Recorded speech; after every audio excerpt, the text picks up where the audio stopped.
Hello everyone and welcome to this explainer. Today we're diving into something absolutely huge. We are breaking down the concluding findings of a massive 10-part report on the AI financial bubble. Now, if you've been watching the sheer amount of capital flooding into artificial intelligence infrastructure lately, you already know the stakes here are astronomically high.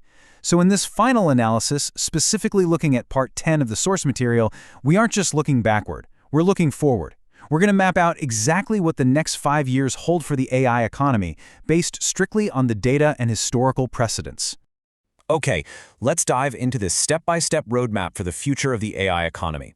We'll be covering 1. The OpenAI paradox, 2. Deep uncertainties, 3.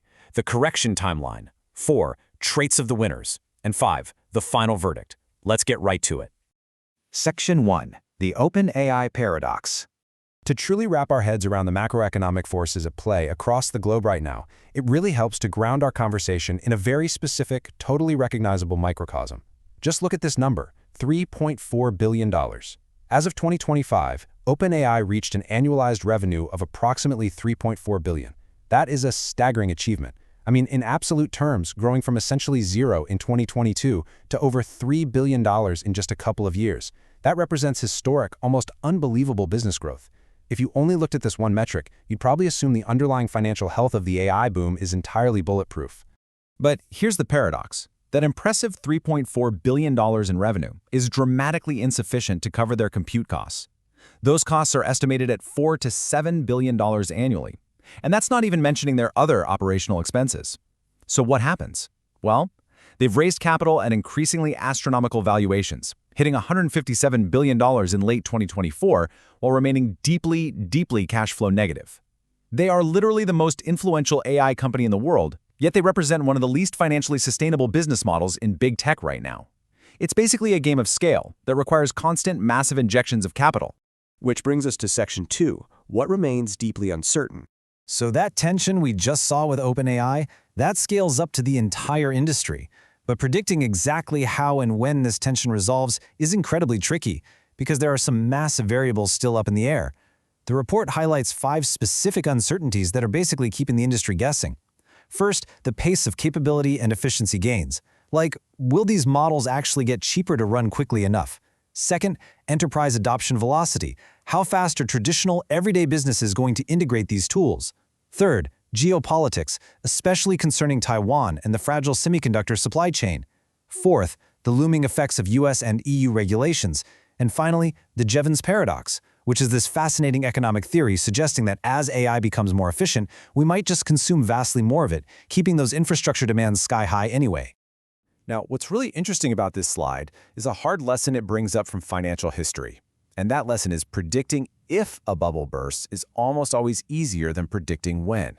The structural vulnerabilities in the AI market, they are undeniably real right now. But the massive forces maintaining this investment pace are also very real. A bubble can persist far longer than its underlying fundamentals suggest it actually should. Let's move on to Section 3, the correction timeline.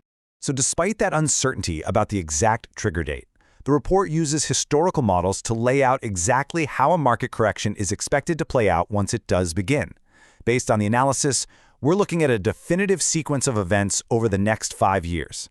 It moves from an initial shock in early 2027, transitions into a pretty painful but totally necessary consolidation phase through 2028, and finally emerges into a recovery period marked by genuine return on investment as we approach 2030. Let's break down each of these phases. The forecast predicts the initial shock hitting in the first half of 2027. This is going to be the forced recalibration.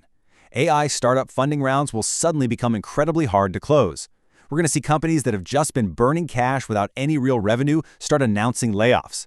Venture capital firms will be forced to quietly mark down their AI portfolio valuations by a whopping 30 to 50%.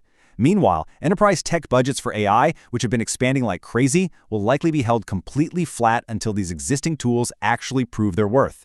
Then, as we move into late 2027 and 2028, we hit the consolidation phase. This is where the stronger players start scooping up distressed AI assets at much lower post-correction valuations. But hey, Here's the silver lining: the highly skilled talent released from those failed startups, they're going to flow right into everyday enterprises. This migration of talent will actually accelerate the practical day-to-day adoption of AI across the broader economy. And while infrastructure giants like NVIDIA might see their revenue dip from those peak bubble levels, their business will stabilize, simply because that massive installed base of AI hardware still requires ongoing support and upgrades. And this brilliantly illustrates the long-term payoff. By 2029 and 2030, recovery truly kicks in. Agentic AI systems, meaning AI that can actually act autonomously, will finally reach full enterprise readiness in fields like law, coding, and finance. All that massive infrastructure built during the bubble years, it'll now be commoditized and way cheaper to use, providing the absolute perfect foundation for next-generation applications. So the long-run transformation thesis of AI gets completely vindicated. It just happens on a much more realistic 7-year timeline rather than that hyper-aggressive 3-year timeline investors initially hoped for. All right, Section 4, Traits of the Winners.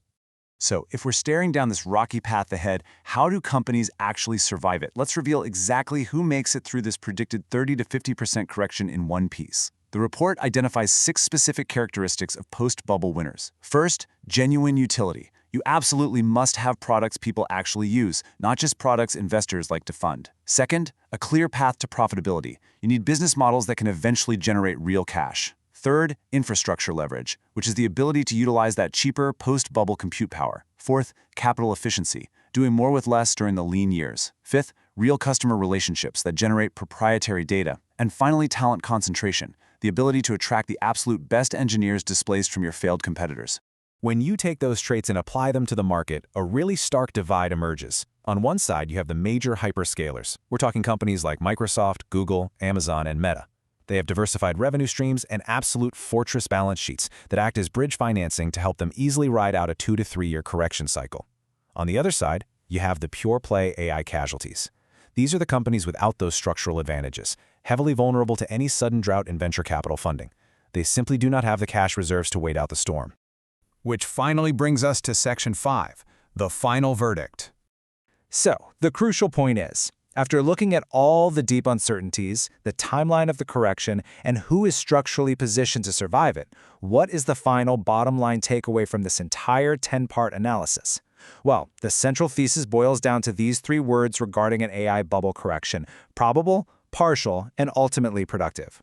A correction in the 30 to 50% range for AI-adjacent equities is for sure the single most likely outcome. But, and this is key, unlike the catastrophic dot-com crash of the early 2000s, the permanent economic damage here will be far less severe. Why?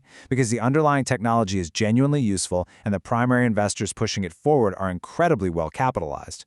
The bottom line is actually pretty straightforward.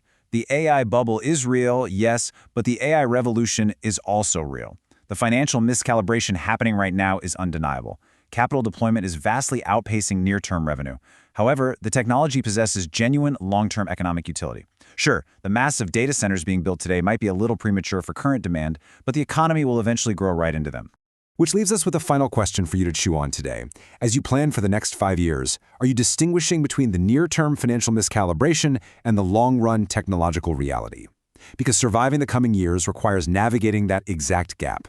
It's all about protecting yourself from the financial overexuberance of today while perfectly positioning yourself to capitalize on the very real technological revolution of tomorrow. Thank you so much for joining me for this explainer, and I hope this gives you a much clearer lens through which to view the future of AI. See you next time.